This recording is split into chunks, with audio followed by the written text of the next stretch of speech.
वाला दीवाना है, इसका सर फटा हुआ है। पत्रकार भाई अब देखिए, इसका सर फटा हुआ है। ये दीवानगी है इस पार्टी की कि इसके बाद भी मोटरसाइकिल से झंडा लेकर के मजलिस का दीवानगी और एमआईएम जिंदाबाद का नारा लगातार इसने लगाया।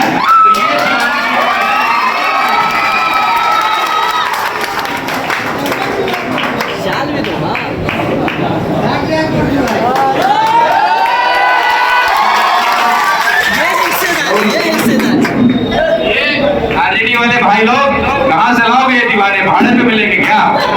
ऐसे दीवाने भाड़े पे मिलेंगे? करोड़ों खर्च करने के बाद भी नहीं मिलेंगे, मजलिस का मुकाबला नहीं कर पाओगे। अभी सुगौली विधानसभा में एक उदाहरण स्थापित किया, तैयार रहा है। पहले भी हम लोगों ने कुर्बानियां दी हैं, देश के लिए गर्दन कटाया, और अगर कुछ गलतियां हमारे पूर्वजों से हुई भी हैं तो हम लोग तैयार हैं। हम लोग अपने दलित भाई को, अपने मुस्लिम भाई को गद्दी पे बिठाने का संकल्प लेते हैं और उनको बिठाएंगे। एक नया समीकरण तैयार करने आए।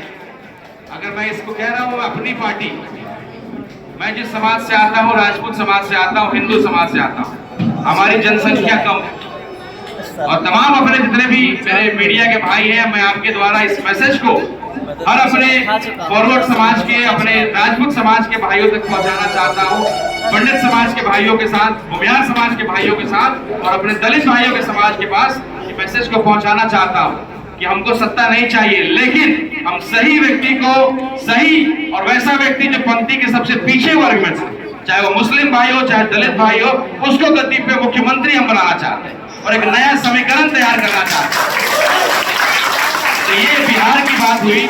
अब अगर बाजपट्टी की बात करें, जब वो विधायक जी पहुंचे तो वहां के नौजवानों ने उनको घेर लिया, कहा कि विधायक जी देख रहे हैं ना क्या हालत है आपकी, 4 आदमी आपके पीछे नहीं घूम रहा है। यही पुराना माहौल था, आरजेडी का जब कैंडिडेट आता था तो पूरा हुजूम खड़ा हो जाता, लेकिन क्यों नहीं है? क्योंकि आपने मजलिस के, एमआईएम के प्रस्ताव को ठुकराया है। और आप सब लोग संकल्प लीजिए कि जब भी आरजेडी का विधायक आपके यहाँ आएगा तो आप भी वही सवाल करेंगे ना? आरजेडी का कोई विधायक, कोई कार्यकर्ता अगर आए तो कहिएगा कि बी टीम कहते थे ना, हम लोग के पास मात्र 5 विधायक थे, आपने 4 को तोड़ा, लेकिन हमारे प्रदेश के अध्यक्ष अख्तरुल ईमान साहब के ईमान को नहीं तोड़ा पाए। करोड़ों का तुमने ऑफर दिया, मंत्री पद का ऑफर दिया, लेकिन उन्होंने लात मारा। तो ऐसे ईमान के पक्के को आपने नहीं तोड़ने का जो है आप सब प्रयास आपने किया, लेकिन नहीं तोड़ पाए। तो आप सब लोगों को एक संकल्प लेना है कि आज के बाद कोई भी आरजेडी वाला है उससे सवाल करिएगा कि पहले सवाल का जवाब दीजिए, फिर हम आपसे बात करेंगे। कि जब मजलिस कह रही थी जहां मुस्लिम भाइयों की आबादी ज्यादा है, वहां किसी न किसी यादव भाइयों को टिकट दे दिया जाता है, और ये दिखाया जाता है कि हमारी जनसंख्या अधिक थी या हमारे वोट बहुत अधिक है, यहाँ से जब जीतेगा तो कोई यादव ही जीतेगा। इसको वर्षों से दिखाया गया है और आपको बेवकूफ बनाया गया है। अरे 2 भाइयों का बंटवारा कैसे होता है? कभी तुम आगे, कभी हम आगे। ये होता है भाईचारा, ये होता है समीकरण। अगर आप कहते हैं कि एम वाई समीकरण होता है तो एम वाई समीकरण को जिंदा रखिए ना। अगर हमने किसी यादव भाई को यहाँ का विधायक बनाया तो एक बार मुस्लिम भाई को भी बारी दीजिए। हम लोग पिछली बार आए थे, हम लोगों ने ऐलान किया कि अगर आरजेडी वाले किसी मुस्लिम उम्मीदवार को यहाँ से उतार देते हैं तो हम लोग अपना विड्रॉ कर लें, हम लोग चुनाव नहीं लड़ेंगे भाजपा।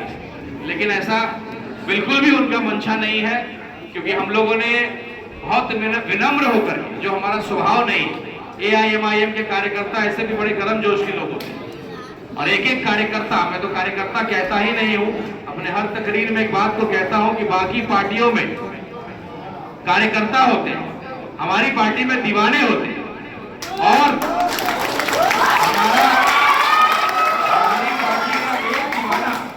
हमारी पार्टी का एक दीवाना उनके 100 कार्यकर्ता पे भारी होता है। वैसा ही मेरा एक दीवाना यहाँ घूम रहा था जिसका सर पे चोट लगा था। मैं आग्रह करूंगा मेरे भाई को, जिसका सर फटा हुआ था लेकिन मोटरसाइकिल पे घूम रहा था, मैं बुलाना चाहूंगा अपने भाई को। कहाँ गए मेरे भाई जिसका सर फटा हुआ? आइए मंच पे।